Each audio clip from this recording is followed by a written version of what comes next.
Benar bahwa pembangunan Indonesia di bagian timur, khususnya Papua, juga bisa kita fokuskan, terutama hadirnya daerah otonomi baru, 4 provinsi baru yang juga perlu perhatian pemerintah, dukungan infrastruktur, baik infrastruktur dasar, termasuk lahan yang terus disediakan, perumahan, termasuk juga perhubungan, dan yang paling juga penting adalah bagaimana transmigrasi saat ini bisa membuka potensi ekonomi baru di sana.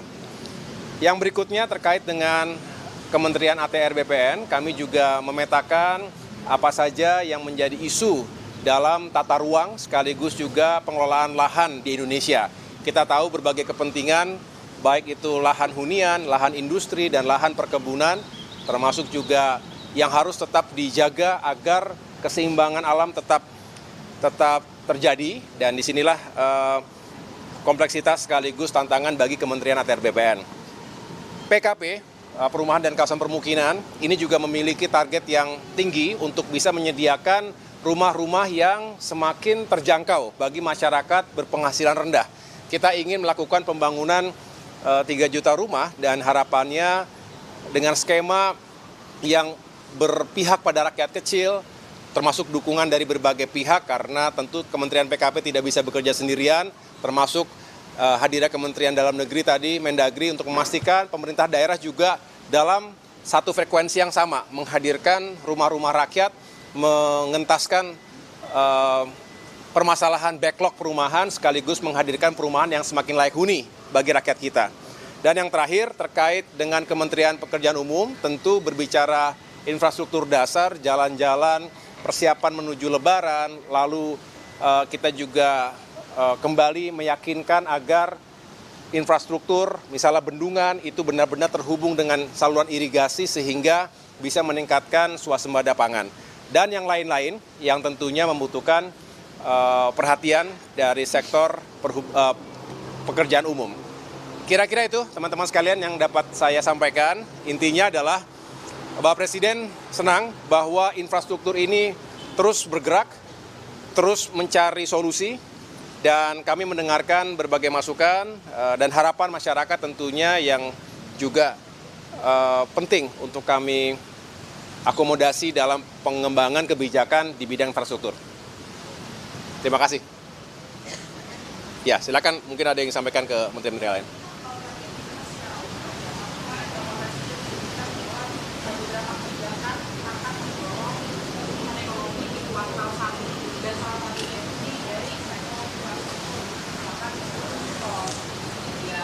Apa? Oh.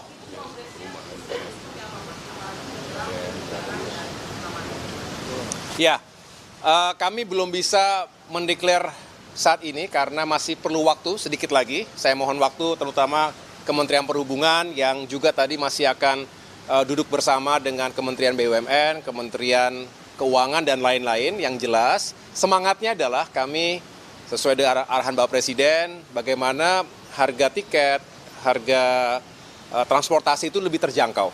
Dan di sini kita menunjukkan bahwa pemerintah berpihak pada masyarakat di saat yang memang sangat dibutuhkan. Kita ingin juga menghadirkan kebijakan-kebijakan seperti tadi.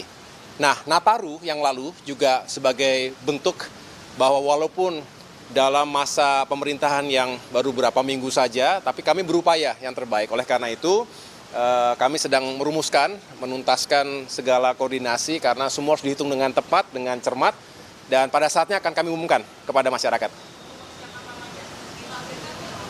Kenapa? Segera.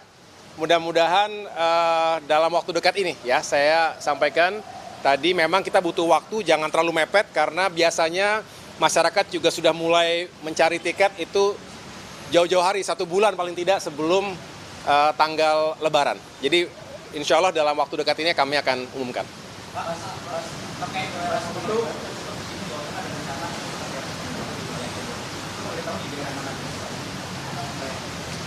Daerah otonomi baru yang dimaksud tadi ada 4 provinsi di Papua. Ada Papua Tengah, Papua Pegunungan, Papua Selatan, dan Papua Barat Daya. Bukan daerah otonomi baru, Pak. Pembangunan ibu kota. Ya, Jadi 4 provinsi tadi kan merupakan daerah otonomi baru. Nah, yang belum hadir ini kan center ataupun pusat-pusat pemerintahannya.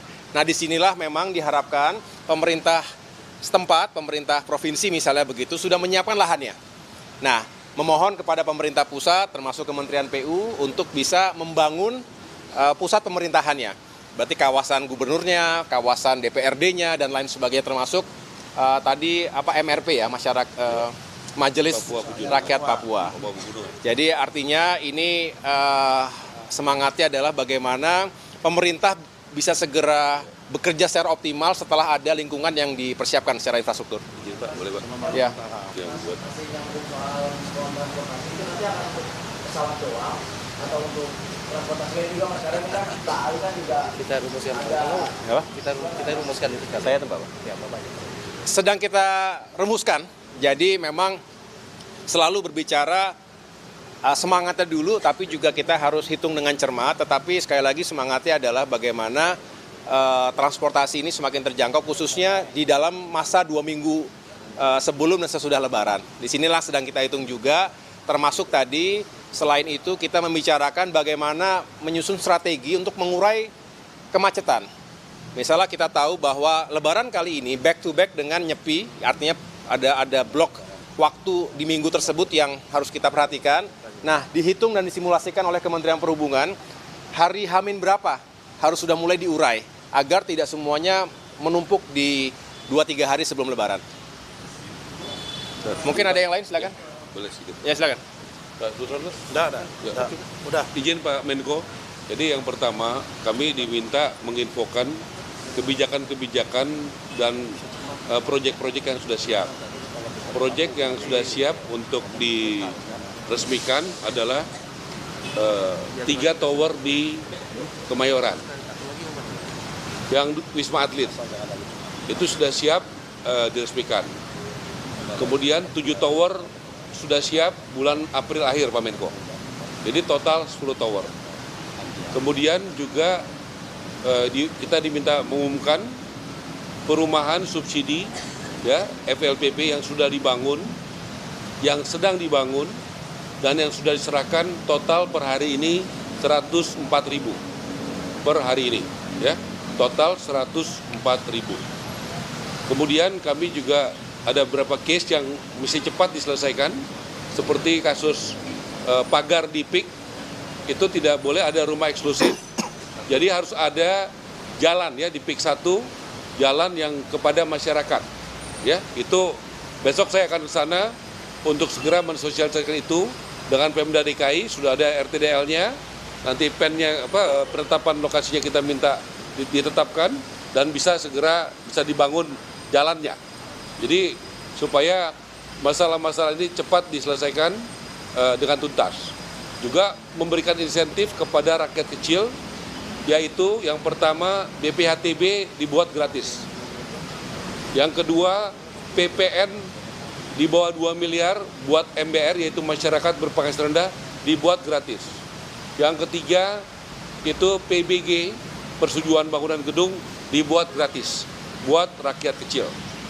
Jadi itu hal-hal, kemudian ke depannya kami dengan di bawah arahan Pak Menko dan Pak Nusron membuat PSN, tetapi bukan proyek tapi program strategis nasional. Di sekitar 30 titik di Indonesia, tanahnya sudah kami terima dari beberapa waktu lalu dari Pak Nusron, yang ideal 7.700 hektar lebih, nanti akan bertambah, nanti di bawah itu lintas Menko dengan Pak Menko Pak Erlangga, karena itu PSN adanya di Pak Erlangga. Saya rasa itu demikian, terima kasih. Baik, cukup.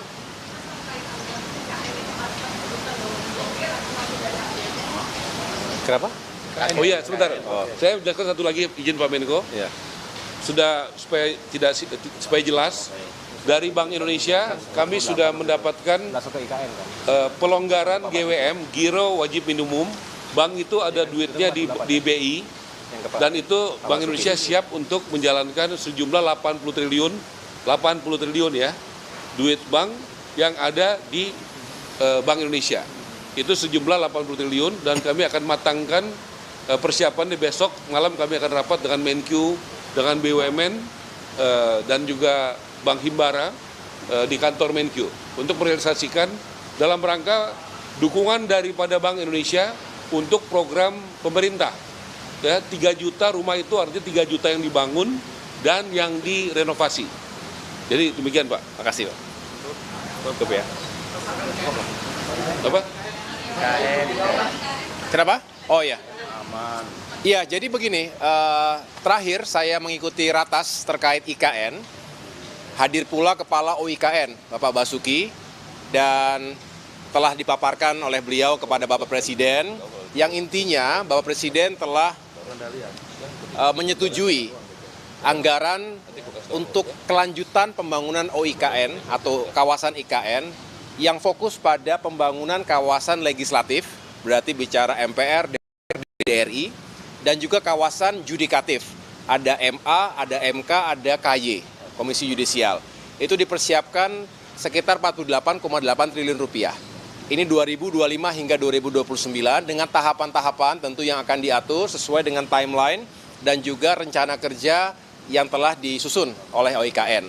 Jadi di situ posisinya kami tentu akan juga turut mengkoordinasikan karena OIKN juga menjadi salah satu wilayah koordinasi kami, dan dengan demikian harapannya 1, 2, 3 tahun ke depan ini akan terjadi pembangunan, ada kelanjutan pembangunan dan progres yang bisa kita ikuti bersama. Kenapa?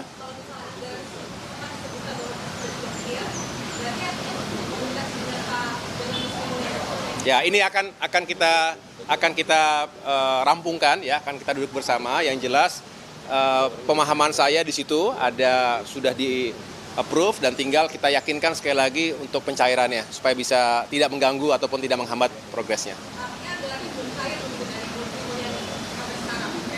Saya cek sekali lagi ya. Makasih. Nanti saya cek sekali lagi. Tidak. Apa gimana? Sorry. Pagar laut tadi sudah dijelaskan Pak Menteri ATR. Menanyakan pagar laut tadi. Aduh, udah kemarin.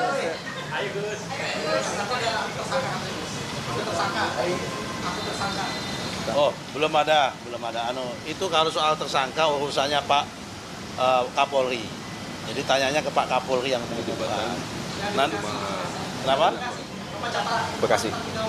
Kalau pemecatan pegawai akan kami umumkan harusnya hari ini, tapi kan ada rapat ini besok lah. Tunggu besok lah. Tunggu besok ya. Oke. Dan kenapa? Yang mana?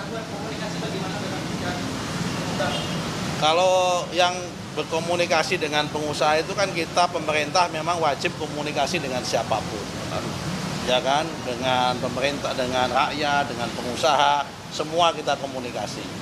Tetapi dengan komunikasi itu bukan berarti kemudian kita tidak tegas. Bukan berarti kita dengan komunikasi itu tidak menegakkan aturan. Buktinya Pak Ara berteman sama Pak Aguan, besok pagarnya mau dibuka. Salah satunya contohnya begitu. Bagus. Ya? Mungkin dari ATR gimana dengan Pak Aguan? Kenapa? Pagar laut kan udah selesai. Pagar laut 193 SHGB-nya mereka sudah diserahkan kepada ATR BPN kemarin untuk dibatalkan. Yang Bekasi juga sudah diserahkan untuk dibatalkan. Yang Bekasi kan bukan punya Aguan ya, punya yang lain begitu.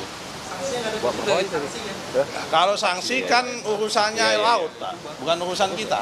Urusan saya kan urusan penerbitan sertifikat tanah yang tidak proper. Presiden selalu pro-rakyat. Kalau urusan kita. Buat Natalan tahun baru diturunkan harga, diturunkan. Begini, kalau denda masalah pagar laut yang menentukan denda itu kan masalah denda tata ruang penggunaan laut yang nggak sesuai. Itu wilayahnya ada di Kementerian Kelautan. Kalau urusan kita itu masalah administrasi pertanahan. Kita batalkan atau tidak karena itu tidak ada wujud tanahnya gitu ya. Oke.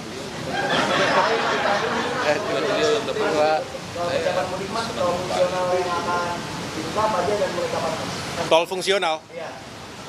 Bisa aja. Oh, di mana tol? Oh, tol fungsional ya, Solo Jogja mungkin. Tol fungsional seperti kemarin ada sekitar tambahannya mungkin sekitar tambahan 58 km. Ada beberapa tol yang kita kebut penyelesaiannya kayak di Palembang dan Di Jogja itu dari ruas Prambanan sampai dekat-dekat bandara itu sekitar 6 kiloan lah. Kita sedang kebut supaya bisa difungsionalkan juga, supaya mengurai kemacetan pada saat ada arus mudik. Mulai kapan Pak dibuka? Harapannya sih sebelum H-10 sudah kita buka ya. Harapannya. Nanti yang tambahan itu sampai kemarin saya ke sana itu masih berproses mereka. Kira-kira gitu ya. Pak Detik, mungkin sedikit Pak soal diskon tarif Pak, apakah sudah ada pembicaraan dengan badan usaha gitu Pak? Mengingat waktu lalu kan sempat ada alot ya Pak pembicaraan dengan badan usaha. Kalau mungkin di bulan Ramadan ini dan apakah udah ada angkanya itu berapa diskonnya? Makanya masih dibicarakan. Angka pastinya belum Mas, tapi kita sudah mulai bicara. Bahkan hari ini Kepala BPJT sudah Zoom meeting dengan semua badan usaha. Mudah-mudahan nggak berapa lama lagi kita bisa umumkan bersama-sama dengan Pak Menko dan juga tiket pesawat yang lain di diskonnya. Dari badan usaha sendiri sudah menyampaikan persetujuan itu nggak Pak? Soalnya ini kan langsung dari Pak Prabowo Pak instruksinya. Ya, tapi kita masih diskusikan secara detailnya. Kemarin Pak Prabowo kan juga nggak bicara berapa besarnya kan.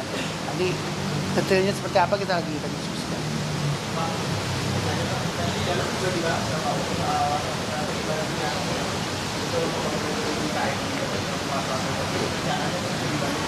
Enggak, saya tidak dibahas itu.